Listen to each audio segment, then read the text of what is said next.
Assalamualaikum warahmatullahi wabarakatuh. Selamat datang pada pembelajaran online tahun ini. Berjumpa kembali dengan saya, Ibu Elita, di SMP Wakitasim 8 Waru. Saya akan mengisi mata pelajaran Bahasa Indonesia untuk kelas 8. Berikut ini saya akan memberikan contoh terlebih dahulu kepada kalian. Apakah kalian pernah melihat teks seperti ini? Pernah? Ada judulnya Metropolis, lalu itu di situ ada teksnya, ada judulnya Gencar Tangkap Info Siapkan 2 Blok, Mobil Tangki Meledak. Wow, apa itu? Ya, benar sekali, teks berita yang dicetak pada surat kabar. Oke, pasti semua sudah pernah melihat kan tentang teks berita. Nah, bab pertama kali ini adalah membahas tentang teks berita. Bab pertama. Bab berikutnya ada di video-video berikutnya. Oke. Yang pertama saya munculkan adalah pengertian. Pengertian dari teks berita adalah teks yang berisi segala bentuk informasi, fakta yang disampaikan kepada pendengar melalui tulisan maupun lisan. Berita lisan misalnya kabar dari teman atau kabar dari mulut ke telinga kepada orang ketiga atau banyak orang. Bisa juga televisi, radio juga, dan lain sebagainya. Maksudnya dari mulut ke telinga adalah saya yang memberi kabar, saya yang berbicara, kalian yang mendengar, kalian yang menyebarkan berita, kalian yang berbicara ke orang-orang banyak tersebut. Itu yang dimaksud dengan dari mulut ke telinga. Itu yang berbentuk lisan. Kemudian sekarang ada berita tulisan, misalnya surat kabar, media online, lalu tabloid, majalah juga bisa. Teks berita juga bisa dikatakan sebagai teks yang melaporkan kejadian peristiwa yang telah atau sedang terjadi. Kenapa dinyatakan telah atau sedang terjadi? Karena berita harus nyata. Nah, siapa yang mencari berita tersebut? Apakah kalian tahu? Orang yang biasa mencari berita disebut? Iya, betul sekali, wartawan.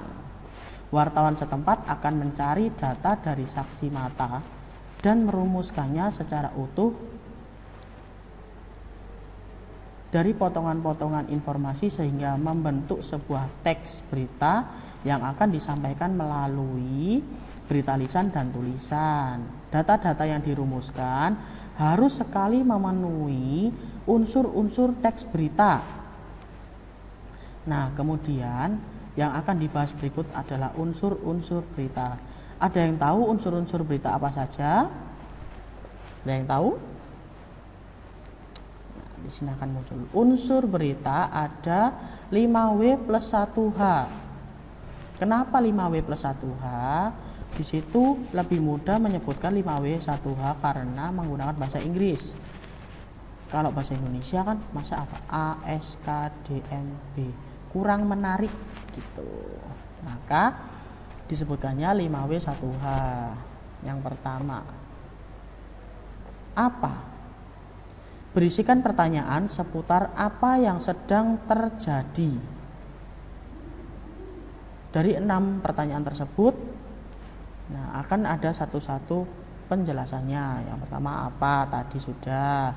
Seputar apa yang sedang terjadi. Berikutnya siapa? Berisi keterangan tentang orang-orang yang terlibat dalam peristiwa. Misalnya pelakunya, saksinya, atau korbannya, dan lain sebagainya.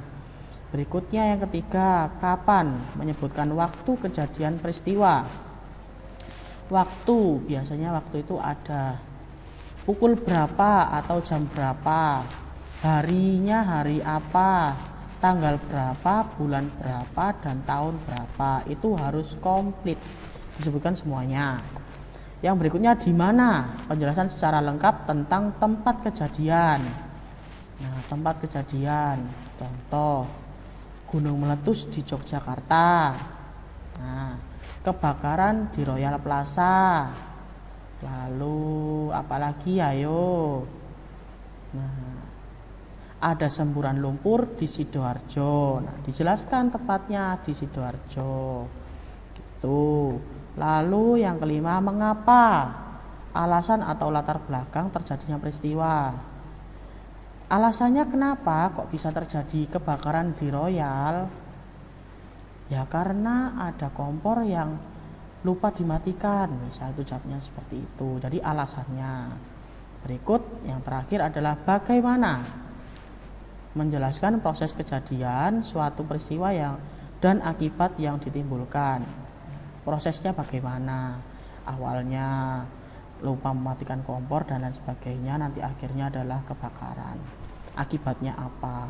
Sebabnya apa? Seperti itu. Itu menjawab dari bagaimana, ya. Selanjutnya di sini ada ciri-ciri berita. Ciri-ciri berita. Yang pertama ada fakta. Fakta berdasarkan kejadian dan peristiwa yang benar-benar terjadi. Harus benar-benar terjadi. Makanya disebut harus fakta. Yang kedua adalah aktual. Aktual, berita terkini atau terbaru. Harus terbaru. Kalau misal berita sudah lama lalu dimuat kembali, itu rasanya kurang pas, ya, jika diberitakan. Jadi harus yang terkini atau baru gitu. Dan kejadiannya berdekatan dengan waktu yang akan disampaikan. Berimbang, maksudnya berimbang adalah tidak boleh memilih atau memihak salah satu pihak seperti kegiatan pemilu. Nah, pemilu OSIS, ya kan. Nah, si wartawan tidak boleh aku milih yang A saja, nah, atau yang B saja atau yang C saja, tidak boleh. Wartawan harus, atau si pembuat berita harus berimbang, tidak memilih salah satunya, tapi memberitakan semuanya.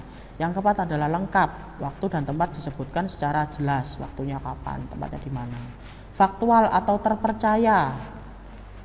Berikutnya adalah sistematis. Nah, sistematis ini harus berurutan dari berita yang sangat penting dari awal sampai akhir.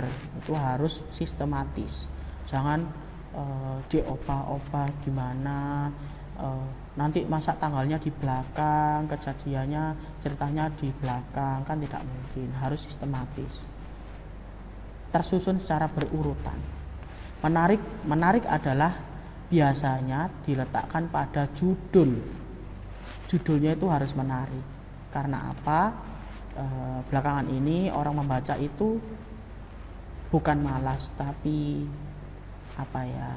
sedikit tidak menghiraukan tentang tulisan. Jadi judulnya dibuat secara menarik, mudah dipahami. Kenapa mudah dipahami? Karena yang membaca berita atau yang melihat berita bukan hanya orang tua saja, anak kecil juga iya, remaja juga iya. Jadi harus mudah dipahami. Dan yang terakhir adalah tidak direkayasa. Nah, berita itu tidak boleh dibuat-buat. Kebakaran, aku tak bakar ini, nanti biar diberitakan, tidak boleh. Jadi harus benar-benar fakta. Berikut yang terakhir adalah struktur teks berita. Yang pertama ada orientasi, bagian awal atau pembuka dari peristiwa yang akan diberitakan dan berisi tentang penjelasan secara singkat mengenai informasi yang akan diberitakan. Itu orientasi, bagian awalnya. Yang kedua ada peristiwa, bagian inti dari berita dan menjelaskan secara rinci kejadian yang diberitakan dari awal hingga akhir. Itu harus itu. Sumber berita adalah bagian teks berita mengenai informasi yang letaknya di akhir teks berita dan juga yang ditampilkan informasi sumber berita di bagian dalam teks berita. Seperti itu. Nah, mungkin ada pertanyaan atau bagaimana, kalian bisa WA japri ke saya, Bu ini apa ya, Bu ini maksudnya gimana, boleh, cuman dengan waktu yang seperti jam sekolah lah, jam 7 hingga 2 siang. Jangan malam-malam tanya, ya. Kalau misal ada yang tidak tahu ditanyakan boleh. Selamat belajar dan selamat beraktivitas. Jaga kesehatan. Selamat bertemu di video berikutnya. Wassalamualaikum warahmatullahi wabarakatuh.